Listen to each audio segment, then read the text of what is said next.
So for our East project, we made medical dolls by Paige Davenport and Maya Smith. We made 5 dolls to donate to the Northwest Children's Hospital in Springdale. Medical dolls are used to show kids what is going to happen whenever they get surgeries, and they demonstrate the surgeries on the dolls. We called the hospital to see what we could donate to help them, and they said they would appreciate if we donated dolls. For critical thinking, we learned how to make the dolls by looking up steps online. Advanced, we did not want to spend any money, so we made the dolls with the materials we already had.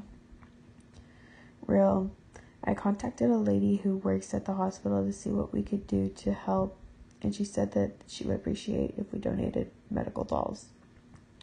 For teamwork, we worked together to make the dolls and figured out how to do it. For materials and technology, I'm not 100% sure what kind of material it was, but I think it was just cotton, scissors, thread and a needle, buttons, marker, computer, phone, and stuffing. Paige sewed together the main parts of the dolls, stuffed them, and made the presentation. Maya made the clothes, sewed on the face, and did finishing touches. She also dropped them off at the hospital. So the first step is to outline the doll, so you're just going to take a marker and draw it on your material. You want to make sure that you make it big enough, though, because if you make it too small, it's going to be hard to stuff it later on.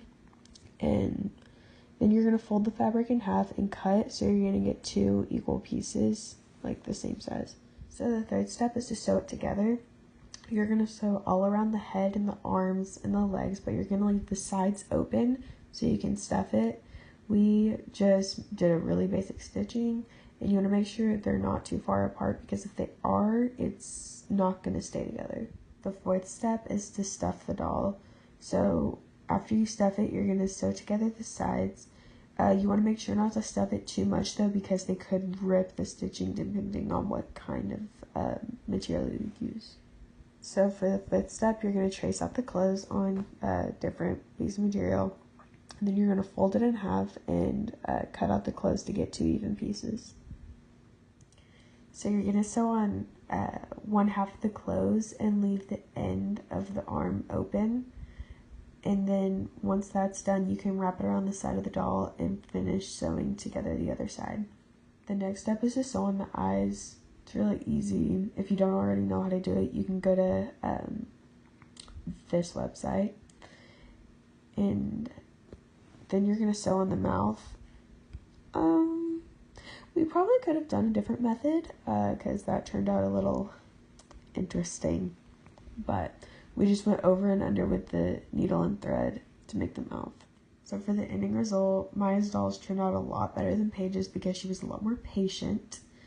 Something that would have made the dolls turn out better is if we used different material. The material that we used was really thin, and I don't think they'll last very long. And like overall, they just looked a little crusty, and it was our first time doing it. So